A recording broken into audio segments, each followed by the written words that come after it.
Պարոն Կարապետյան, երբ դուք արձագանքներ եք տալիս կամ հայտարարություններ եք անցկացրել, իշխանության ներկայացուցիչները անմիջապես անցնում են գրելի, հիմնականում փորձում են ծաղրել, փորձում են կրկնել Նիկոլ Փաշինյանի քաղաքականությունը, չնայած Նիկոլ Փաշինյանը նաև պարզում է, ես ուզում եմ հիշեցնել նրա խոսքերը Սամվել Կարապետյանին ուղղված, որ Հայաստանը խոպան չէ, պետության համաբերանները կմնան, դուք մարզային այցեր եք կատարում, ընդհանուր տրամադրվածությունները ինչպես է, պետության համարում վերանալու նրանցության, եւ մի կարևոր հարցեր են ուզում, չնայած դուք մասամբ արդեն անդրադարձաք, սովորաբար ընտրություններից առաջ ժողովրդին շատ նաև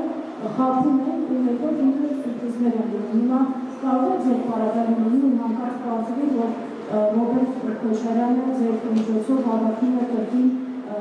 մեծամասնություն լինել խորհրդարանի, որպես ընդդիմություն մեծամասնություն։ Շնորհակալ եմ։ Առաջի հարցը հիշեցնեք։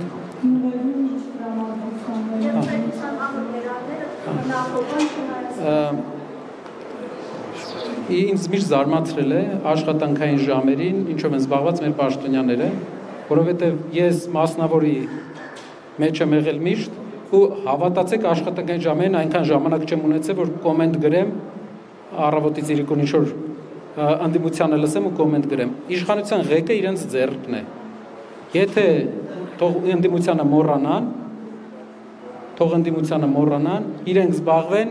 այն հարցերով, որը հիմքերը,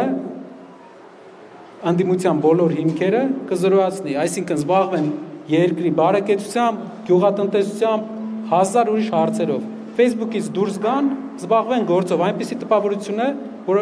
մեր պետական ամբողջ մեքենան երկու բան է անում։ Կոմենտա գրում, ստատուսա գրում ու ասֆալտ անում։ Մեր պետությունը, մեր ամբողջ պետական համակարգը ասֆալտ անելու մասին չի, էլի։ Բացի ասֆալտի նկար գծելուց, մի որակական բան թող ներկայացնեն, մենք էլ ուրախ կլինենք դա փաստենք, մենք պրինցիպիալ լավ լուրերը ասելու կողմնակից ենք, որովհետև դա հույս է տալիս մեր հանրությանը, որ Հայաստանում կա հետաքրքիր պերսպեկտիվա, ապագա։ Ասեմ սենց, միայն մի սխալով, որ երկրի ղեկավարը արեց, ես նշել էի դպրոցների ուղղությամբ, նա մոտ $100 միլիոն մինիմում վնաս է տվել Հայաստանի Հանրապետությանը։ Ես կարող եմ թվարկել մի 3-4 այդպիսի սխալ, որով ոչ թե թալան, այլ ոչ պրոֆեսիոնալիզմի արդյունքում խալատնս վարկա անպտության արդյունքում մասնագիտական